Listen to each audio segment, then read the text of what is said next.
Hoje é dia 7 de janeiro de 2026 e este é o episódio 370 do podcast Ubuntu Portugal. O meu nome é Diogo Constantino e comigo hoje tenho o Tiago Carrondo, o David Negreira, boa noite, e o Tinte Maduro. Olá, saludos desde Washington. Muito bem, muito bem. Portanto, Porquê temos que casa cheia. Porquê que tratas o Tinte Maduro pelo seu nome e não me tratas a mim pelo meu nome? Pois, Que quer ser neutro em relação aos candidatos presidenciais. Nada. Isto é um nome completamente aleatório que os meus pais me deram à nascença. Exato. Só porque o Tiago hoje tem o nome Vieira Vieira e o resto é lixeira, tu não queres dizer que o nome dele é Vieira Vieira e o resto é lixeira? Não. Mas ele até teve o trabalho de escrever Vieira Vieira e o resto é lixeira. Curiosamente, curiosamente é um apelido da minha família. Pronto, estás a ver? Então é isso mesmo. Mais uma razão. Mais um galego.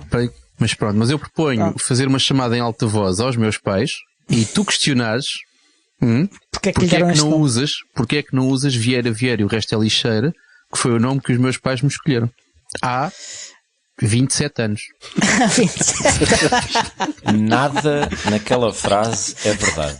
Impressionante.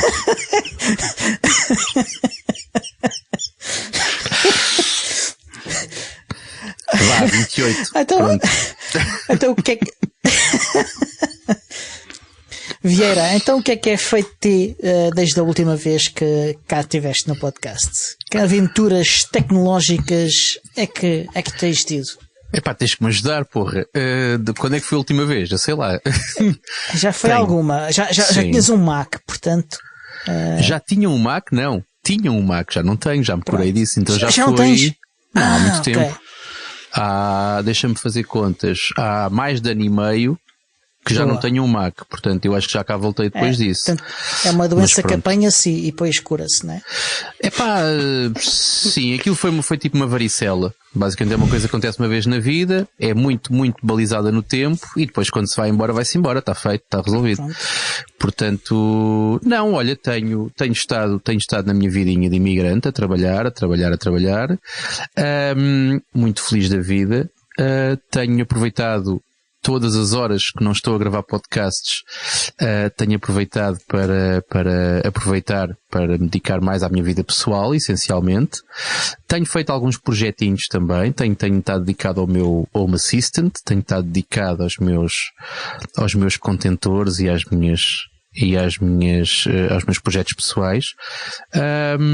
E tem sido essencialmente isso. Fiz também uma coisa que tem sido um bocado de desafio e aprendizagem, fiz o salto. Andava na altura a ensaiar isso, acho que foi a última vez que eu vim cá, que andava a ensaiar o meu salto para a mobilidade elétrica e comprei um carro elétrico, portanto, que me fez aprender sobre uma série de coisas e que me fez ficar preocupado sobre uma série de coisas também.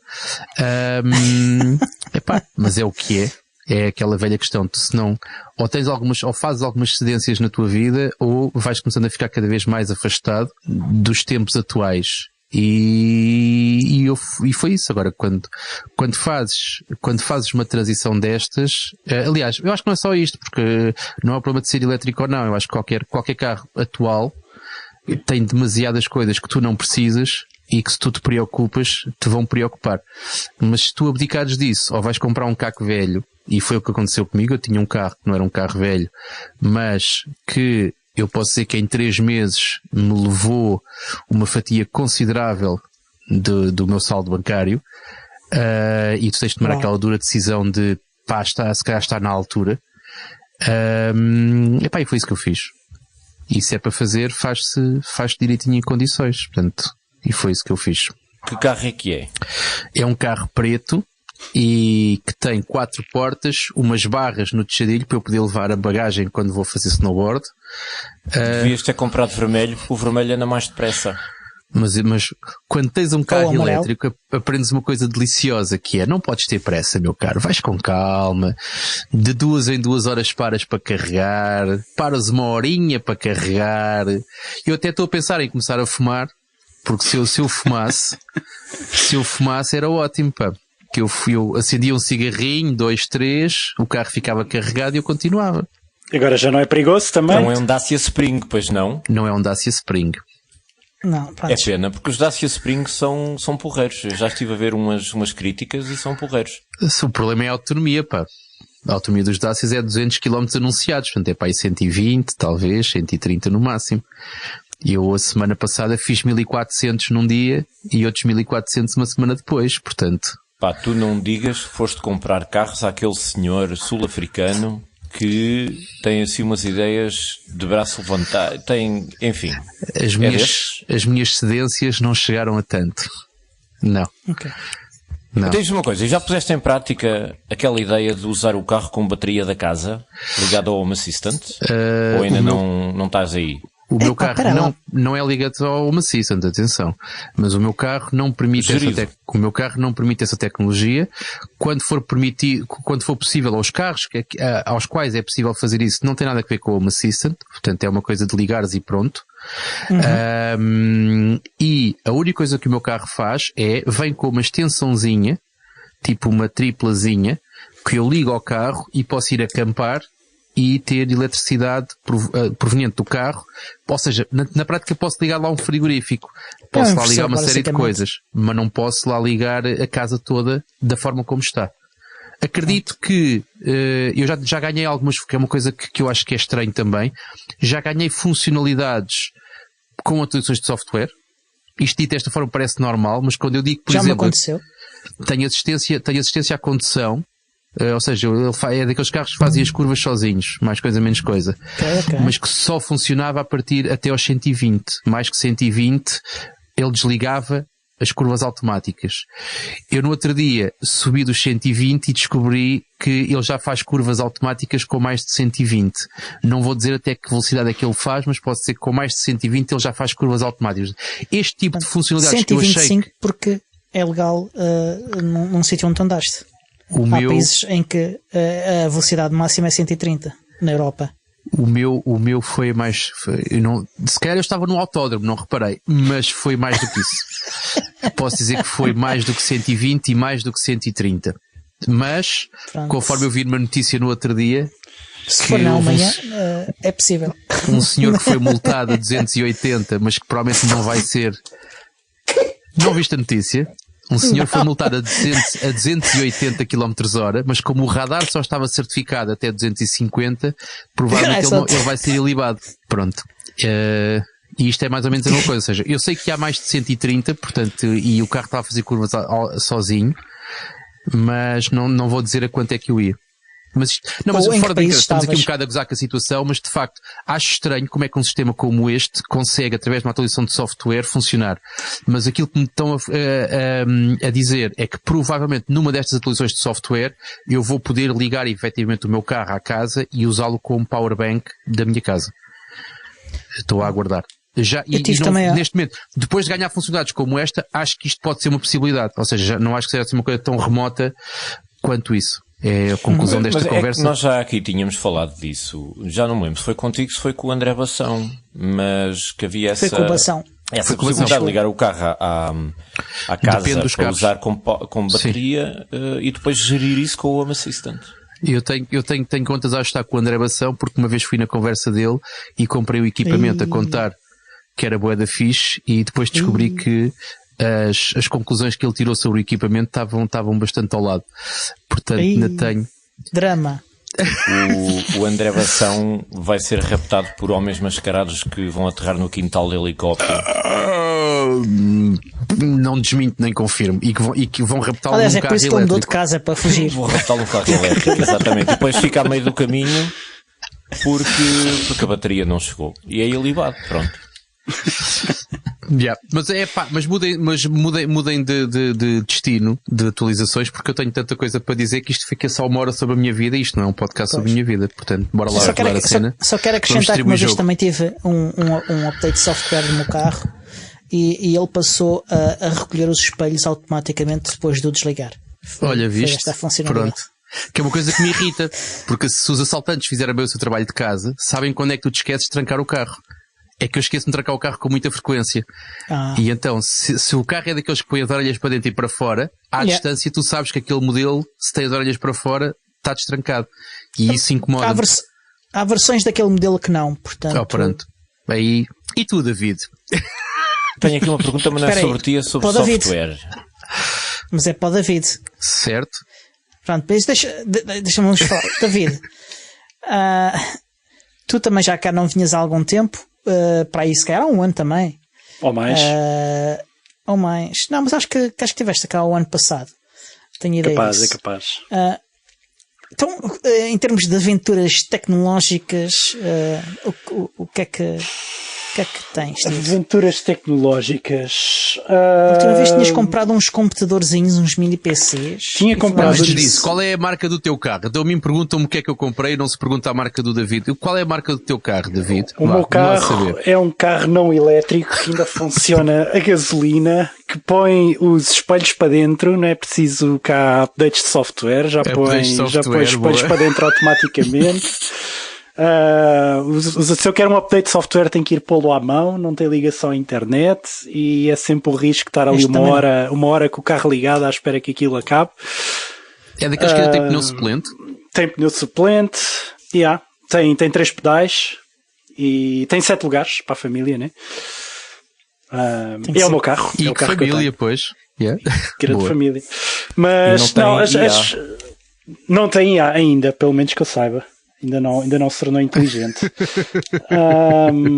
Mas as minhas aventuras tecnológicas, comprei uns computadorzinhos, sim. Entretanto, eles estão aqui a funcionar já há uns tempos. É onde eu faço os meus testes e corro os meus clusterzinhos. E o que é que estás a correr lá? Neste momento estou a correr passei de LXD para Incus. Desculpa, não percebi. Passei de LXD para Incus. Okay. Que é isso? Nunca ouvi falar. Nunca ouviste falar. Do LXD. Tem uma história por trás. O Incus tem uma história por trás muito interessante. Drama. Tem drama. Que já aqui falámos também. Já falámos há uns tempos, sim, mas... Sim, que tem uma funcionalidade nova, já não é nova, mas que diferencia drasticamente do LXD, é que ele consegue correr containers de OCI, portanto, o mesmo tipo de containers que o Docker. Já posso correr Docker Containers e já não estou preso a snaps e a correr as coisas em snaps. Basicamente, quem criou o projeto saiu da Canonical e fez o próprio fork dele. Portanto, ele fez o próprio projeto dele baseado no LXD e separaram-se, basicamente. E então tenho usado mais o projeto dele da Canonical. E também tem agora um kernel para Debian com suporte para ZFS. Exatamente. Diz-me uma coisa, foi esse um fator importante para tu usares isso e para não usar coisas como Podman ou como Docker Compose ou como outra coisa qualquer? Eu gosto mais... Tens usos diferentes, porque o Incus é mais para correr distros completas, portanto para correr mais Ubuntu, para correr Debian, para correr o sistema operativo mesmo em si dentro dos containers, né? E agora com a possibilidade de correr as aplicações que correm em containers também. Se quiseres correr Dockers e não sei o quê, corres tudo aí. E essa então tens uma só ferramenta, não é? Tens uma só ferramenta, é um bocado diferente, mas faz aquilo que eu preciso e está tudo num só sítio, não tenho que andar a correr Podmans e LXDs e coisas do género, corre tudo num só sítio. Isso tem sido uma das aventuras tecnológicas. Outra foi, este ano tivemos a dar uma limpeza à arrecadação e com a limpeza na arrecadação descobri discos de 60 gigas que eu tinha lá guardados, que eu já não os via aos anos. Literalmente 20 anos que eu não via aqueles discos. E então comprei agora um adaptadorzinho para os IDEs. Para os discos. Tem o conector de energia e tudo que podes lá ligar. Ok. E vou experimentar isto para ver se funciona e se os discos ainda se funcionar rodam. E se for fixe, depois manda-me um link para onde posso comprar isso, que eu tenho uma data de discos também super antigos, qualquer coisa mas muito mais pequenos do que esse. com alguns gigabytes, 500 megas, coisas desse tipo. Eu tenho um com 3 gigas, mas eu já usei isso, mas olha, uso isso, eu agora tenho uma coisa que ando a cozinhar, mas não posso falar sobre isso, que vai-me obrigar a usar CD-ROMs, e uso isso também para ligar, ou seja, entre comprar um daqueles CD-ROMs portáteis, se fosse o Constantino, comprava 3 ou 4 daqueles CD-ROMs portáteis e pronto. Como não sou o Constantino e como não me apetece, tenho carregado a mais em casa, tenho uma torre que tinha lá um CD-ROM ainda que não estou a usar, então o que eu fiz foi liguei esse adaptador ao CD-ROM e estou a usá-lo para ripar áudio de CDs. Mas, em relação àquilo que estavas a dizer do David, eu acho que qualquer adaptador desses funciona, mas acho que não há assim grandes necessidades, desde que aquilo tenha alimentação externa e que tenha os vários conectores, os SATA, os IDEs e mais não sei o que é. Exato. Não tem muita história. O que eu tinha falta era mesmo os conectores IDEs, já não tinha... Encontrei, isto ainda estava para lá um cabo perdido, mas eu já não... não tenho paciência agora para andar aí buscar um PC antigo e ligar os IDEs e buscar as fontes. Exatamente. E não sei o quê, e então com isto aqui torna-se muito mais fácil eu poder fazer a ligação do disco. Para além disso, ando a descobrir a inteligência artificial, né? Ando também a brincar um bocado com o que anda aí, ou com o meu trabalho também permite andar a explorar as opções mais fechadas e mais pagas e que toda a gente usa, coisas como o Claude e o ChatGPT e coisas do género. E ando a ver também as opções open source e coisas para correr localmente, que é o que me tem interessado mais ultimamente. Descobri uma coisa que é o Open Code. O Open Code é uma ferramenta de consola, mais ou menos como o Cloud. Não sei se vocês já utilizaram o Cloud ou não, e a ferramenta de consola. Sim. Yep. É tipo isso, só que podes escolher qual é que é como é que se chama? O modelo que tu queres usar. Podes usar um modelo localmente, podes usar um modelo remoto, e é open source. E é uma coisa que eu ando a explorar muito, muito recentemente. Ainda não vi bem a coisa como é que funciona, mas depois podes usar o Llama localmente, podes usar a placa gráfica para correr essas coisas de IA. E é isso que eu tenho andado a fazer assim mais recentemente do que eu posso falar. Ok.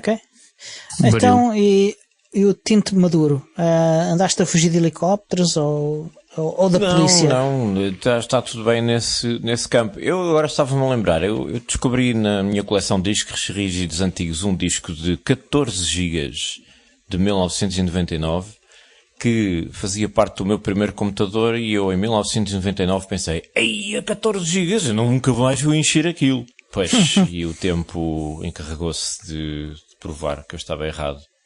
Mas para ler esses discos antigos que eu tenho aí em armazém com IDE, tenho uma caixa de disco externo, com alimentação externa, que serve para encaixar os discos lá dentro e funciona na mesma. Ainda há pouco tempo estive a fazer isso. E o que é que faz a interface entre essa caixa e o teu computador? Um USB? É um USB normal. Ok. Ligas lá o cabo e está a andar, e um transformador e aquilo funciona. Portanto, não precisei de gastar mais dinheiro incentivar a indústria tecnológica chinesa como faz o Diogo, mas pronto. Aventuras tecnológicas. Vou falar das prendas de Natal. Tenho aqui esta coisa que tem luz. Deixa eu ver se eu consigo... Para os nossos ouvintes. Se eu consigo pôr a luz mais LGBT que eu consiga. Pronto. Não se vê nada. Miguel, as pessoas não vão conseguir ver. Vão, que eu tenho aqui, eu paguei o candeeiro e tal. Pronto. E é giro. Para um teclado com cores. Um teclado mecânico, com teclas RGB. Nas tuas mãos, um teclado mecânico. Sim, porque com eu precisava cores. de um teclado para ver no escuro. E dava-me jeito as teclas luminosas, então alguém me ofereceu isto como prenda de Natal. É fixe. Toda a gente sabe que os hackers estão sempre no escuro exatamente, com um gorro na cabeça. E portanto precisam de um teclado retroiluminado. E um terminal com letras verdes, claro. Que é sempre para teclarem muito depressa e dizerem I'm in. Não, Basta pôr o snap do Hollywood e pôr o Hollywood a rolar, está ótimo, tá, já bom. Faz cenário. Já faz cenário, mandar alto cenário. Mas pronto, tenho projetos para este teclado e quero fazer umas teclas translúcidas, talvez impressas em PETG ou feitas em resina de epóxi, ainda não decidi, porque se for resina de epóxi tenho que fazer um molde de silicone, blá blá blá. Mas tenho projetos para fazer uma coisa assim mais fora da caixa. E ainda tenho aqui outra prenda de Natal, que é este magnífico osciloscópio portátil. Osciloscópio portátil, que é muito fixe. É muito fixe. Bem bonito. Por exemplo, se eu puser isto na língua, a fazer as oscilações. E então, qual é o resultado? É salgado ou é doce? Olha, pifou. Aí está. Não, espera. Está aqui. A onda, está aí a onda. Estás a ver a onda? Olha. Para cima e para baixo. Estás a ver a minha frequência? Não se aprende nada neste episódio, mas é o mais divertido dos últimos tempos. Quem me deu isto foi o João Bacelar, da Quinta Dimensão, por ocasião do Ano Novo. Fomos para lá passar uns dias e tal. E acabei a gravar umas vozes suplementares para o YouNav no estúdio dele, para corrigir umas vozes que nós tínhamos gravado aqui em casa que estavam muito mal feitas. Com isso na língua? E surgiu a ideia de fazer uma nova voz para o YouNav, que é português alentejano. Vamos ver como é que isso fica. É um projeto que está aí na calha. De resto, é isso. Foi o que andei a fazer e tenho mais coisas na calha, mas não posso falar ainda, que é segredo. E tu, Diogo? Ui, segredo. Pá, eu desde a semana passada, do mês passado, do ano não passado. tinha assim nada de especial. Eu andei a fazer bolos e coisas assim, coisas natalícias. Não andei a fazer coisas tecnológicas. E a fazer e comer bolos. Ou seja, quando alguém te perguntava sobre distribuições Linux, tu respondias: pois eu é mais bolos. É isso? Pois, esta passagem da NE. Portanto, não tenho assim nada particularmente interessante. Pronto, e é isto, até lá. É para a semana, não é? Votem bem, está feito, já sabem. Então, nesse caso, podemos fazer perguntas sobre preocupações de privacidade com carros elétricos com funcionalidades que nós não precisamos. Pois é, isso tem câmaras que filmam para o exterior do carro? Claro que sim. E câmaras que filmam o interior? Que eu saiba, não. Que tu saibas. Okay. Mas não consigo garantir. Não consigo. Que tem sensores de movimento? Tem, porque tem uma coisa gira que é, se tu paras o carro e achas que abrir uma porta, portanto paras o carro, abres a porta, saias tu ou não saias do carro, se alguém ficar no carro ou se tu ficares no carro, passado uns minutos o carro começa a apitar e a piscar. E quando digo apitar é a buzina mesmo, ouve-se.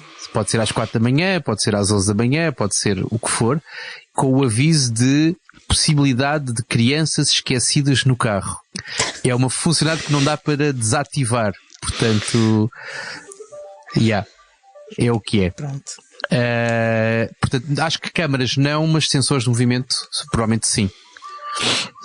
E microfones. Mas pronto. Microfones, se calhar. Microfones, provável. Sim, microfones, sim, lá está. Tens lá para fazer chamadas e tudo. Tens que ter. Para fazer chamadas, para teres os assistentes, aquilo do, olha, mostra-me, toca a música X de não sei do quê, que é uma coisa deliciosa, porque tu sempre que eu peço mata-ratos, ele mostra-me outra coisa qualquer. Sempre que eu peço Slipknot, ele mostra-me outra coisa qualquer.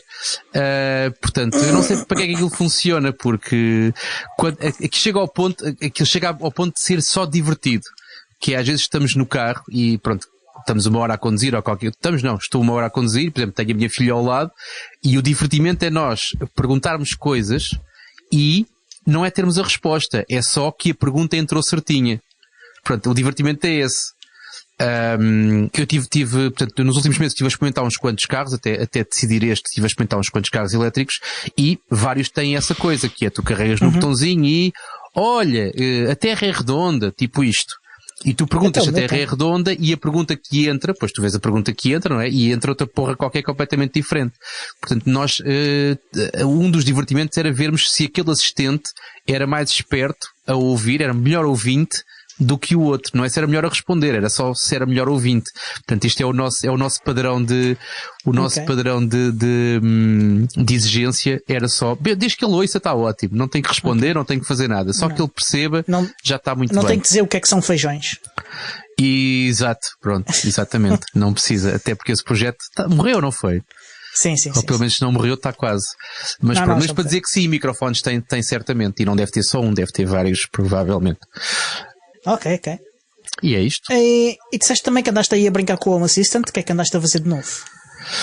Opa, o que é que eu andei a fazer de novo? Olha, andei a fazer, acho que uma coisa que só, não sei se foi da última vez que eu cá vim, se já estava ou não, mas eu tive durante mais de um ano uns tablets que comprei em promoção para fazer painéis. E finalmente pus isso a funcionar, ou seja, tenho isso a funcionar, está a funcionar perfeitamente. Tenho também um sistema de, mas acho que já estava antes. Tenho um sistema, Os tablets já. Os tablets já tinhas dito. Yeah. Sim.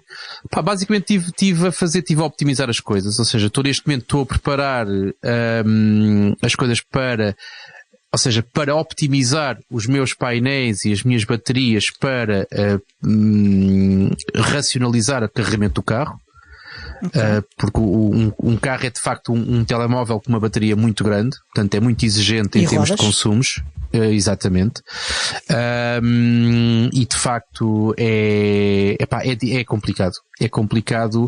Aquela malta que diz que agora vou virar verde e vou ter uns painéis no telhado e umas baterias e comprar um carro elétrico e vou sair da rede e vou ficar off-grid e não sei o quê. É treta. Quando tu tens um carro elétrico, o gajo gama-te a energia toda que vem do sol, que vem dos vulcões, que vem do... Tudo o que tu possas gerar em casa, o carro absorve-te. Portanto, o que tu tens que fazer é minimizar, ou seja, aquilo que pode acontecer, isso é o que acontece, é minimizar o custo. E isso tem que ser potenciado, ou com o tarifário que tu escolhes, ou com os horários que escolhes para carregamento, ou com a própria potência que escolhes para carregar o carro. E tem sido basicamente isso aí que eu tenho andado, ou seja, tenho andado a usar da melhor forma os meus painéis e as minhas baterias para renta. Eu não investi, a pensei, já falei sobre isso várias vezes antes, mas eu não investi em painéis para poupar dinheiro, mas já que tenho, tento fazê-lo. Ou seja, não é, isto vai ficar o break-even, vai ser daqui. Eu não estou preocupado com isso, mas se tenho a cena, quero usá-lo e quero usá-lo da melhor maneira possível. Isso para evitar ter que andar de gorro e de luvas com os dedos cortados em casa, tenho também usado para climatizar, para controlar e para climatizar a casa. Essencialmente tem sido nesse sentido. Ando um bocado à guerra com os Zigbees porque houve uma altura que andámos no campeonato, certamente já me passaste porque eu estabilizei, mas estou com 60 e não sei quantos devices e eles de vez em quando perdem conectividade. Uau. E é uma coisa que eu não consigo resolver. Ainda não consegui resolver. Tens 60 Zigbees em casa? Já viste? 64. Acho que a última contagem foi isso. E o Diogo está a contar os dele agora que eu conheço os olhos dele. Eu tenho... dispositivos... 64. Não é uma competição, pessoal. O que é que vocês fazem com tantos Zigbees? Mas tenho um desligado. O que é que vocês fazem com tantos Zigbees? Tens os teus todos available? Sim. Eu tenho um desligado que está sem pilhas. Ok, mas tens todos disponíveis sempre, eles não perdem conectividade? Não. Os meus não sei porque de vez em quando perdem. Eu chego ao ponto de ter eu tenho um add-on que me lista os que estão unavailable. E eu tenho sempre 5, 6, 7 entidades unavailable, que são 2, 3 devices. Eu tenho o mesmo problema. O que é que tu usas? Que integração é que usas? Eu uso o ZH. Ok. E o dispositivo que usas para o Hub? É o Corn B2.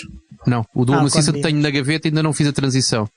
Mas uso um Corn B2 e estou a ganhar coragem para ver se mudava para esse azul, mas ainda não fiz. Tenho tido excelente experiência com esse. Aliás, não é esse que eu tenho aqui em casa, porque eu tenho um Home Assistant Yellow e ele tem o seu próprio hub integrado.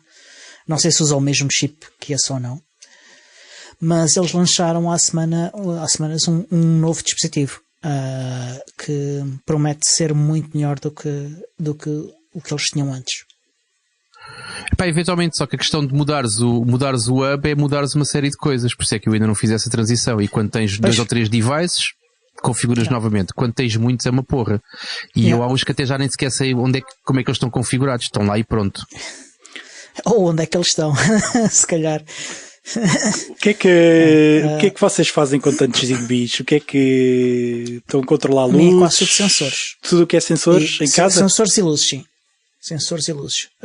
Sensores ambientais e de vazamento de água e lâmpadas. Basicamente é isso. Muitas lâmpadas. O meu não é muito diferente. Eu tenho um sensor de temperatura e umidade em cada divisão, pelo menos. Quando a divisão é grande tenho 2. Tenho um sensor de movimento em cada divisão, e aí é só um. Tenho interruptores, muitos interruptores. E também tenho sensores de movimento, que é para fazer as luzes das divisões acenderem-se automaticamente e apagarem-se automaticamente. Como eu sou um rapaz modesto, tenho 23 aparelhos Zigbee. Sobretudo sensores de temperatura e umidade. E tenho alguns botões. Olha que mesmo assim 20 e tal surpreendes-me, pá. Pensei que tivesses menos do que isso. Tu com 4 fazias a festa. São quase tudo sensores, detectores de movimento e 2 lâmpadas e está bom. Está bom. Eu não preciso, o Diogo não precisa de climatização porque ele tem uma placa gráfica que o aquece durante o inverno. Ele está ali ao pé e é bafejado. Aliás, ele está todo suado. Agora, como é que vocês controlam as lâmpadas? Por acaso é uma curiosidade. Ou seja, o interruptor está sempre ligado e depois vocês controlam a lâmpada? Há sensores de movimentos que atuam as luzes, e tem estes botões do IKEA e outros da Sonoff, dependendo do propósito e da sala, que permitem controlar à distância. Sim, mas fisicamente a lâmpada está lá e o interruptor que a controla, físico, tem que estar sempre ligado. Portanto, se alguém desligar o interruptor, acabou. Sim. Ok. Vocês fizeram algum bypass, e anularam o interruptor? O meu sistema é muito simples. Eu tenho um sensor de movimento que só está ativo a partir de determinada hora, condizente com o pôr do sol. Com o pôr do sol, também tenho isso. Se há movimento a partir do pôr do sol, ele acende a lâmpada. Se não há, não acende. E depois, ali pouco antes da meia-noite, começa a reduzir a luminosidade e o espectro da luz passa para uma coisa mais suave e apaga-se. E só volta a acender se houver movimento durante 1 minuto. Eu uso também para fazer as cores das lâmpadas mudarem. Por exemplo, quando quero ver um filme, eu gosto de ter um bocadinho de luz, mas escolho uma luz mais fraca e tipicamente azul escura, e fica muito mais agradável. Também mudar a instalação elétrica para poderes fazer isso que tu estás a sugerir. Aqui em casa ficava muito caro. E tem outra vantagem, é que as lâmpadas são quase todas routers de Zigbee e reforçam muito o mesh cá em casa. E se calhar, em boa parte, o motivo de não ter quedas da minha mesh pode ser por causa de ter tantas lâmpadas Zigbee. Eu já pensei nisso, mas eu, como tenho interruptores nas divisões quase todas, os interruptores também funcionam como routers. Também. Começo a chegar à conclusão que não será necessário outra coisa tomadas qualquer. espertas, também tenho 2 ou 3 tomadas espertas que uso para, por exemplo, ligar um aquecedor a partir de certa hora e desligá-lo depois. Ok. Coisas desse tipo. Mas olha que eu também tenho às vezes problemas sazonais de perder contacto com alguns Zigbees e não tem um padrão fixo. Aquilo hora desliga e não consegue estabelecer contacto e depois funciona durante meses sem problema e depois de repente acontece outra vez. É estranho. Eu acho que é por interferências da rede 2.4 GHz. Dos Wi-Fi dos vizinhos e isso tudo, que se calhar andam ali a saltar, estão todos em auto e vão parar aos canais onde estão os Zigbees. Os canais que estão nos Zigbees são muito longe dos canais do Wi-Fi, tipicamente. É preciso mudar o Wi-Fi. Mas as frequências Também pode haver algum tipo de interferência com harmónicos, por exemplo. Pode haver. De frequências cruzadas que depois oscilam numa frequência que fica próxima ou que é um múltiplo da frequência usada pelos Zigbees e aquilo desafina tudo. Pode ser, mas eu tenho centenas de redes Wi-Fi aqui à minha volta, que é uma das razões pela qual eu evito usar Wi-Fi. E não sinto isso. Pois olha, não sei. Eu também já pus a culpa no Wi-Fi, mas quando o Diogo me diz, lá está, o Diogo mora com, lá está, tens centenas de redes porque tens gente por todo lado, basicamente, e não tens esse problema, eu não tenho isso. E ainda assim reduzi as minhas redes Wi-Fi. Por exemplo, o router do operador tem o Wi-Fi desligado e tem outras coisas que também, outros backups e não sei o que também têm o Wi-Fi desligado, para não ter esse ruído do Wi-Fi. Agora, quando tu tens não sei quantas redes, não há de ser por aí, há de ser outra coisa qualquer. Agora, uma coisa que me preocupa nessas lâmpadas, foi uma coisa que eu tentei fazer lá em casa, que é, e por isso é que eu apostei em interruptores e não em lâmpadas, é se o meu Home Assistant não estiver a funcionar, a minha casa continua a funcionar, ou seja, os meus interruptores continuam a funcionar. Elas ligam na mesma. Elas ligam e desligam se usares no interruptor. Sim. No interruptor, mas se tu tiveres, lá está, o interruptor está ligado e a lâmpada está desligada, ligares o interruptor não serve de nada. Se desligares e ligares, liga. Sim, eu também tenho essa experiência. Se tu desligares e voltares a ligar, uma ou duas vezes ele acende a lâmpada. Sim. Desde que o Home Assistant acende a lâmpada no estado anterior. Não necessariamente. Não necessariamente. Tu depende da configuração do device. Tu podes definir o device para o estado anterior ou para estar sempre on. Pois é. Ok. Por exemplo, se tu tiveres as lâmpadas todas vermelhas, como eu às vezes tenho, para a minha casa parecer um prostíbulo barato. Parecer? Se calhar que eu vou lá ligar pelo interruptor, sim, tens razão, ok. Ok. Mais adiante. Já falámos o suficiente da Home Assistant hoje, mas... Então, mas isto não é um podcast sobre Home Assistant e outras cenas? Não é só. Por acaso havia um, a gente pode fazer aí um takeover. Já não há, pois não? Ou ainda há? Não. Já há 2 anos que para aí que não existe nenhum episódio novo. Podcast Home Assistant Portugal. Era mais ou menos isso, não era muito diferente disso. Era Alexa, apaga a luz. Ou isso, estás a ver, não é diferente. Andava muito à volta de cogumelos. Os gajos falavam muito sobre cugos. E eram episódios de 2 horas, eu acho que até deixei de ouvir. Olha, perdemos agora os ouvidos. Os hosts disso são nossos ouvintes, ora, vão deixar de ser rapidamente. Achava aquilo um bocado aborrecido. Se calhar por ser aquilo também fez. Gostei durante algum tempo, enquanto aquilo me deu novidades, tudo bem, porque antes era mais do mesmo. E durante muito tempo. Mas pronto, mas sim, já falámos muito sobre o Home Assistant e isto não é um podcast sobre o Home Assistant. Boa, bora continuar. É um podcast sobre carros elétricros. Não, já falamos muito sobre isso. Está feito. Check. A seguir. Pronto. Ora, isto é um tema que eu acho que o Miguel aprecia bastante e que eu queria... Vinho? O vosso input. Prostíbulos outra vez, já foi falado. Não. Deixa lá isso. Sobre a merdificação da internet. Como ousam falar... Como ousam dizer isso? A internet está cada vez melhor, meus caros. Então, quero ouvir o Miguel a falar sobre isso. Não sei, Miguel, queres introduzir o tema, tu? Ou... Não, estás à vontade. Pronto. Nos últimos, já não sei quantos anos, a internet tem-se deteriorado. Isto tem a ver com esta merdificação da internet. É uma expressão inventada pelo Cory Doctorow, que tem a ver com a degradação da qualidade dos serviços em linha, que muitas vezes começam por ser extraordinários, oferecerem funcionalidades novas e gratuitas para os utilizadores, de forma a atraí-los. Depois, numa fase seguinte, prejudica os utilizadores para beneficiar anunciantes e parceiros de negócio em geral. E depois na fase terceira lixa todos para extrair o máximo de valor aos utilizadores que, graças ao efeito de rede, ficaram presos às funcionalidades e à forma como interagem entre eles. Não acabaste de escrever o princípio básico de uma startup? De muitas delas, sim, muitas delas. as outras startups têm pequenas variantes disto.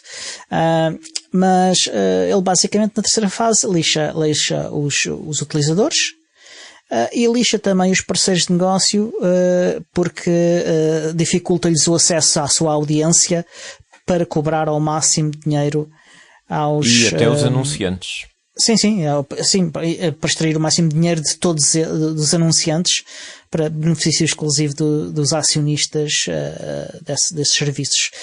Exemplos disso clássicos são o Facebook, que ao princípio permitia às pessoas ligarem-se entre elas e encontrarem pessoas, amigos antigos e familiares distantes. Depois tornou-se numa rede que promovia apenas o conteúdo dos anunciantes, ou principalmente o conteúdo dos anunciantes, e agora até os anunciantes lixa ao dificultar que os seus anúncios e que o seu conteúdo chegue à sua audiência, e agora até querem cobrar-lhes para meterem links. Que é a última do Facebook. Portanto, este é o conceito da merdificação da internet. Está tudo num estado acelerado de merdificação. Vocês, como é que vem visto? Já vi que o Tiago é um claro, não diria apoiante, mas que concorda claramente com o estado avançado de merdificação da internet. Eu pensei que tu ias perguntar sobre qual é que era o nosso estado de merdificação. O nosso é avançadíssimo. Cada um de nós. Mas, eu acho que isto é preciso lembrar uma coisa que é um chavão e que toda a gente, quando nós dizemos isto, fica muito, faz aquele ar de muito preocupado, mas depois estão-se nas tintas logo no minuto a seguir, que é, isto é o preço a pagar por a malta se habituar a não pagar por nada. Eu sou do tempo em que eu pagava as chamadas telefónicas ao minuto e a internet ao minuto também. E era ótimo, porque ninguém ficava 4 horas ao telefone para discutir o sexo dos anjos. É o problema, e eu sempre disse isto. Eu sempre fui um apoiante de que o e-mail se devia pagar. Não era pagar uma subscrição de e-mail, era por cada mensagem de e-mail mandada, como os SMS e como outras coisas.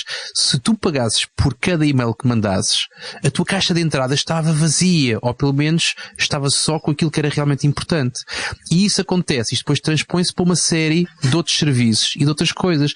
Hoje em dia o habitual é, quando tu falas de qualquer coisa, é, por exemplo, tu precisas de uma aplicação, tu fala aplicações porque a malta quase tem o telefone na mão, não é? Tu precisas de uma aplicação que faça, seja lá o que for. E se a aplicação te cobrar €1, tu ficas ofendido. Eu digo, tu não és tu, Diogo, é tu, o utilizador. Fica ofendido e fica, porra, chulos. E o problema é esse, é que a malta está habituada a não pagar e não está habituada depois a ter nada de retorno.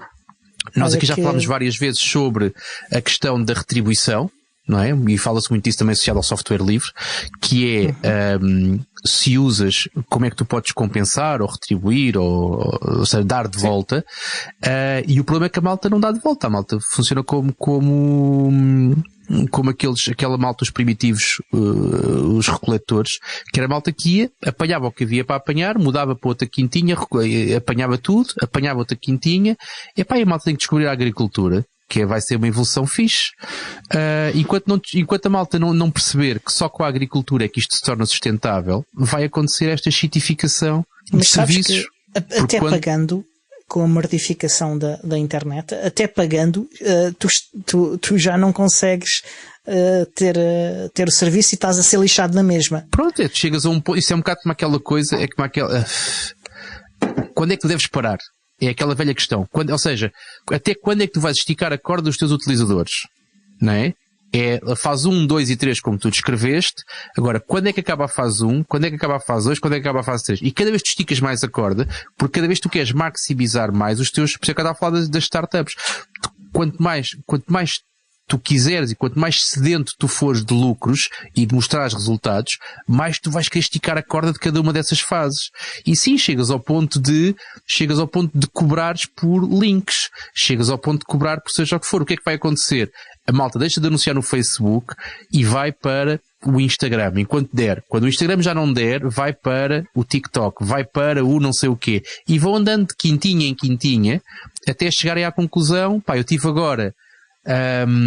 posso descrever uma situação que um tipo isto é mudando um bocadinho de assunto, mas é exatamente para nós termos noção de que a cena não é nossa e não é tanto chitificação, mas é a falta de controle que nós temos das coisas, que é um tipo que tinha, eu não vou falar em nomes, porque já sites foram abaixo e já contas de redes sociais foram abaixo por causa disso. Portanto, não vou dizer nome, e é só por isso que eu não vou dizer o nome, mas imagina uma banda de uns putos que se juntaram no liceu, os putos separaram-se, cada um foi para a sua vida, e ao fim de 10 ou 15 anos decidiram voltar.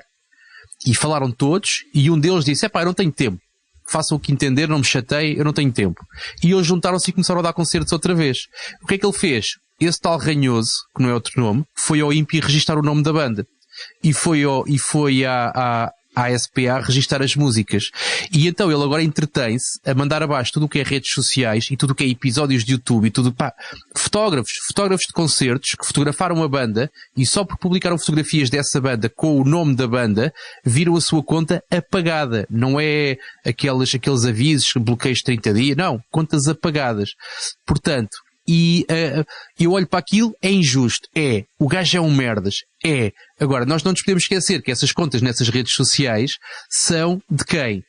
Dessa rede social, são de fora do teu controle. Tu, se queres garantir o teu conteúdo, tens que fazer, tens que passar de seres um recoletor para passares para a agricultura, tens que começar a cultivar a tua cena. A malta não se consciencializa disso, olha, vai encolhendo os ombros, vai seguindo em frente. O que é que esse gajo fez? A banda já desistiu, já está, e depois estão com advogados e não sei o quê, estão a resolver de outra maneira. Esse tipo, que é um gajo que não é tido nem achado, é um gajo que estava a fazer a sua cena e que publicou, o que é que ele fez? Abriu uma conta ao lado, fez uma publicação a dizer o gajo é isto e é aquilo e isto é injusto, mas faz outra conta ao lado. Pronto. Porque a malta não tem aquela noção de, se calhar o Facebook, o Instagram, o TikTok não me servem porque eu não controlo os meus dados e eu preciso de ter uma cena diferente. Porque a cena diferente dá o quê? Dá trabalho. E aí entra a tal cena, tal fase 1, que é a cena gira. E nós vimos isto no Covid também, nos lockdowns. Os putos foram todos para o Classroom e para o Teams. Porquê? Estava lá, estava pronto. Os módulos da vida era preciso atualizar, era preciso gerir, era preciso manter. E é isto. E é custo zero. E eles continuam lá. Quer dizer, agora já não continuam, já ninguém se lembra das aulas online. Mas naquela altura foi isso que aconteceu. Isto é a lei do menor esforço e do menor custo. Custa o que custar. É tão simples quanto isto.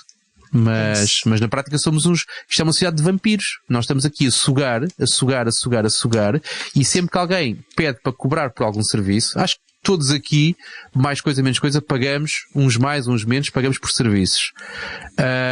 E estamos habituados a isso. Agora, cada vez que nós temos esta conversa com pessoas à nossa volta, é frequente, infelizmente, a malta dizer, ou me chamar de estúpido porque eu pago serviços, essa é uma.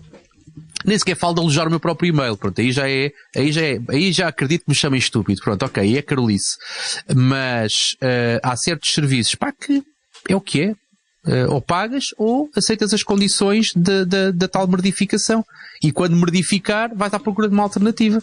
Aqui no chat o Luís Ribeiro está a dizer, isto é como plantar a nossa comida no quintal do vizinho, porque o vizinho é um tipo porreiro e o negócio vai crescendo até que um dia o vizinho deixa de ser um tipo porreiro. É exatamente isso, olha, é um excelente exemplo. Tinto Maduro, estavas aí ansioso. Estava com o bracinho no ar, também vi. Sim, eu queria contrapor respeitosamente alguns pontos de vista apresentados aqui pelo candidato Vieira Lixeira, e eu queria só acrescentar mais 2 ou 3 pontos, porque a análise que o Sr. Deputado fez não é totalmente incorreta, mas é parcial. 2 coisas.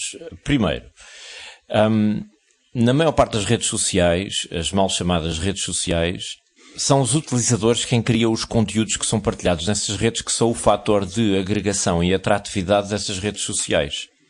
E, portanto, as pessoas não pagam, e, portanto, pagam o preço da conveniência de ter aquele produto à mão supostamente gratuito, mas aquele produto vale porque as pessoas estão lá e porque estão a publicar e a criar conteúdo para aquele produto que depois é apropriado pelos acionistas. Portanto, a coisa não é tão linear, porque há um contributo das pessoas, que é o conteúdo que circula nessas redes, que é o que atrai mais pessoas e atrai olhos para vender anúncios.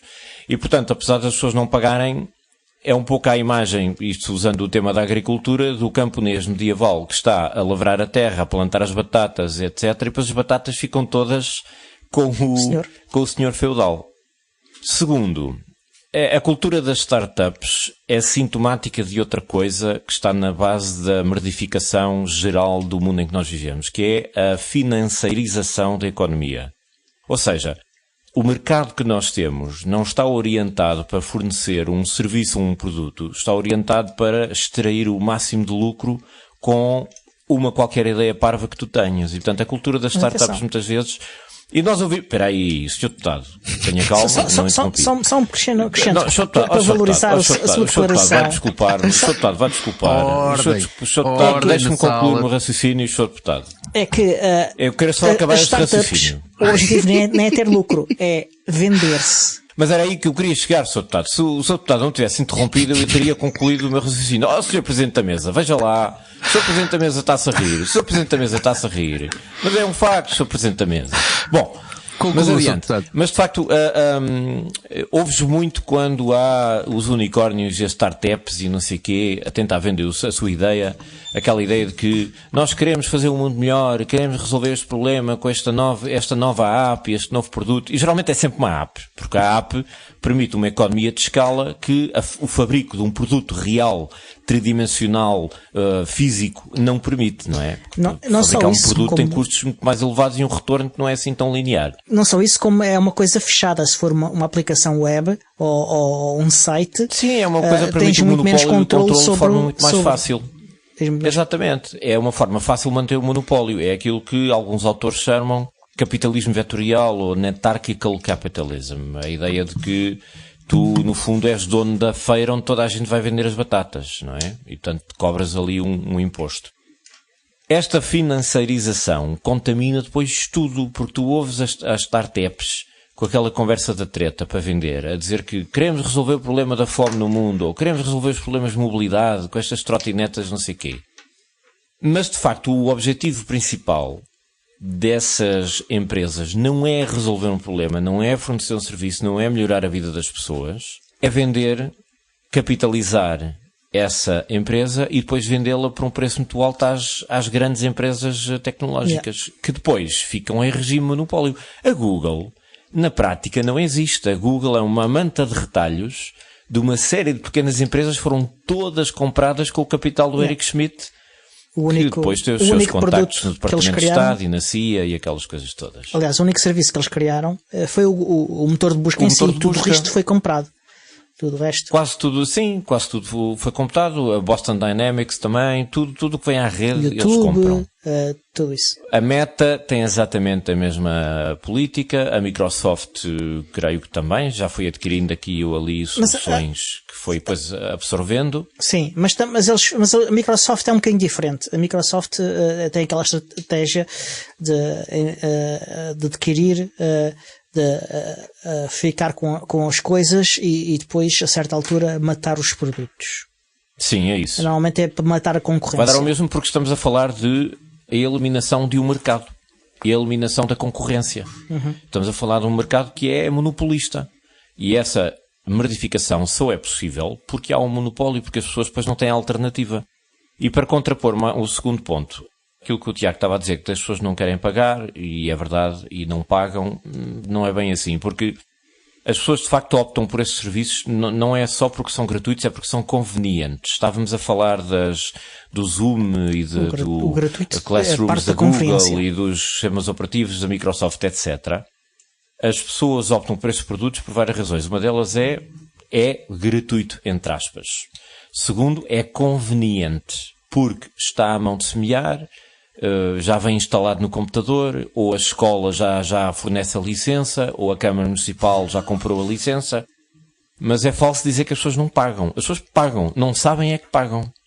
Porque se as pessoas soubessem a percentagem dos impostos que elas pagam todos os anos, que vai direitinha para os cofres das Big Tech, e elas não tiveram nem sequer direito a emitir a sua opinião sobre isso, basta ir ao, como é que chama aquele site do governo, onde se vê os contratos do Estado, o base... Falaste em conveniência, portanto não vais fazer acreditar que os cidadãos vão lá ver essas contas, portanto eles não vão, assumo. Este cidadão vai, E há aqui cidadãos que também vão, mas é claro que a maior parte do pessoal nem nos passa pela cabeça. É o que toda a gente usa, etc, etc. Mas de facto, por exemplo, as escolas são um excelente exemplo. O facto é que essas empresas também têm gabinetes de testas de ferro que vão às instituições e têm financiamento para isso, oferecer o seu produto e dizer, vocês têm aqui os primeiros anos é gratuito, ou nós oferecemos a licença para os estudantes, etc, etc. Funciona um bocado no modelo das tabaqueiras, que vão aos recreios das escolas, ou iam ao recreio das escolas com maços de tabaco, puto, anda cá, que idade tens? 7 anos, já experimentaste fumar Marlboro? Olha que é muito bom para ti, pá. E depois ficam viciados e continuam a fumar aquela marca. Funciona um pouco nessa lógica.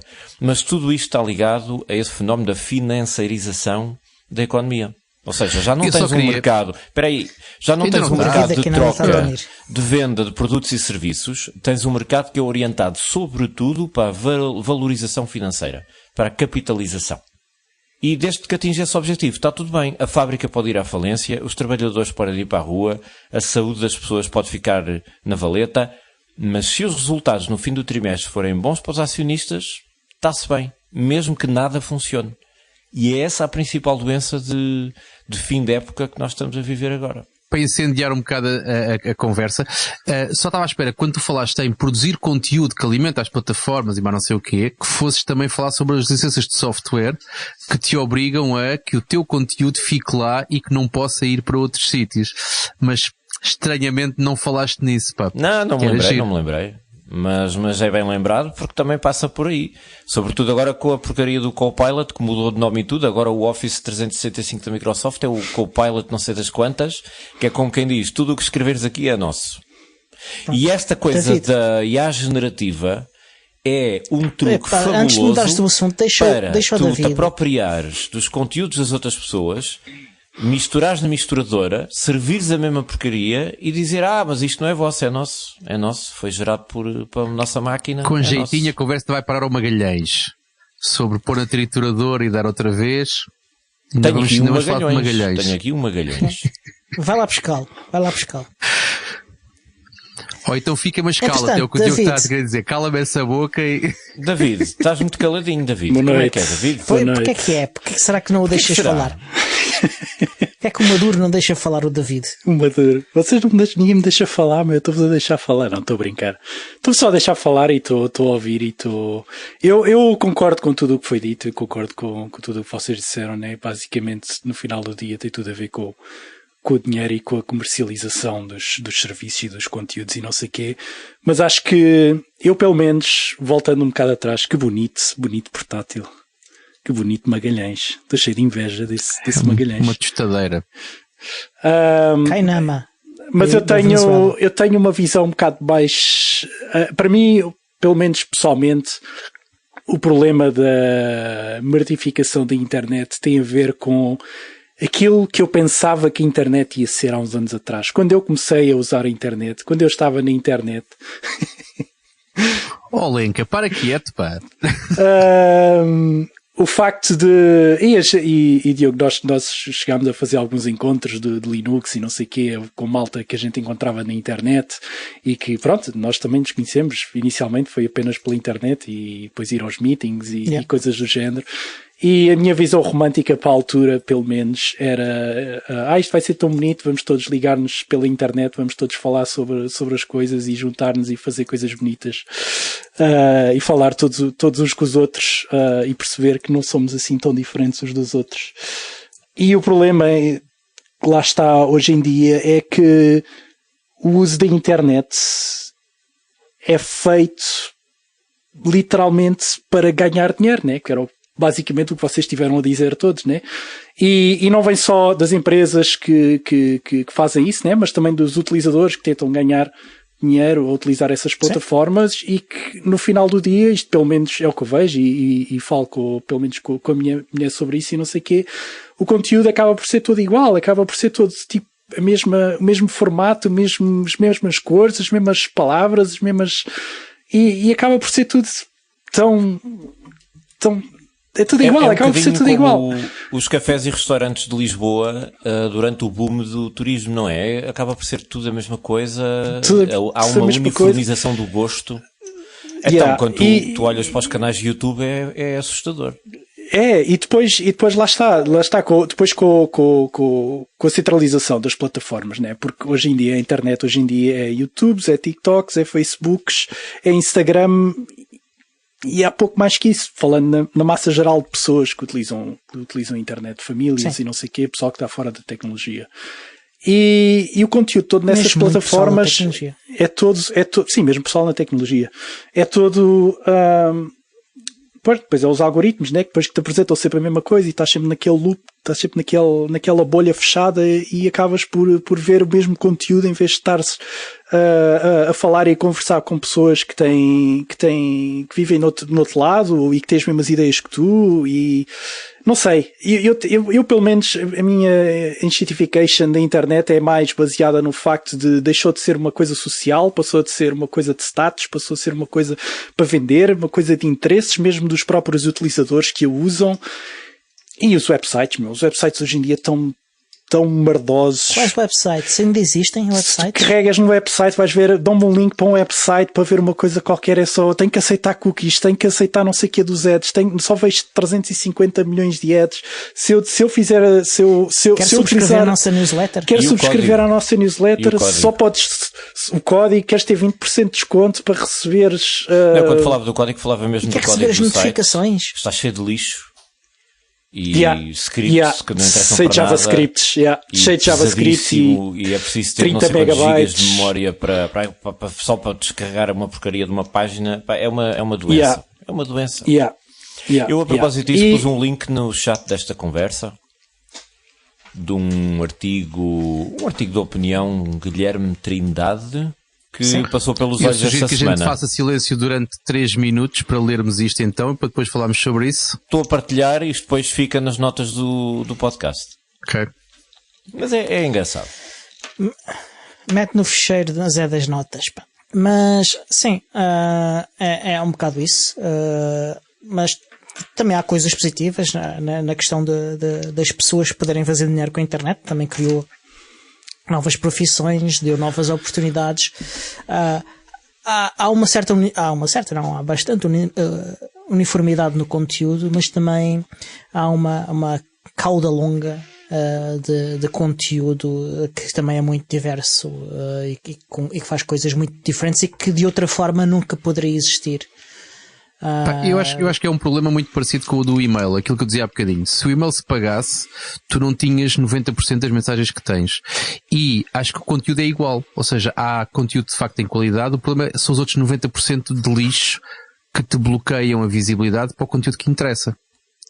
E agora que eu tenho a vossa atenção, deixem-me dizer também que estou a ficar cheio de fome. E é isto. Pensava que ias dizer às pessoas para subscreverem ao podcast, para se inscrever no Patreon, né? Para continuarem a dar-nos dinheiro, para criar conteúdo de qualidade. Apertem nessa campainha. Ponham no sininho. No C. Apertem o sininho. Pronto. Então, eu tinha aqui mais 2 temas para falarmos, mas quero só marcamos outro voltar dia. Aqui um bocadinho atrás. Outro dia. Ninguém faz perguntas chatas sobre carros elétricos e sobre Zigbees e não sei o quê, e falamos sobre os outros 2 temas. Exatamente. E ainda queria voltar atrás e falarmos da tal agricultura digital, que é, na verdade, aquilo que a gente chama o self-hosting, na minha opinião. E podemos discutir se é isso que estavam a ter essa opinião ou não. Em parte sim. Então fica a promessa, voltamos daqui a uns dias a esta conversa. Já só dizer que este show foi produzido por mim, Diogo Constantino, pelo Tiago Carrão, pelo Miguel e hoje também pelo David, e é editado pelo Xande Carrapiço, o Senhor Podcast. E até para um dia. Até à próxima. Até à próxima.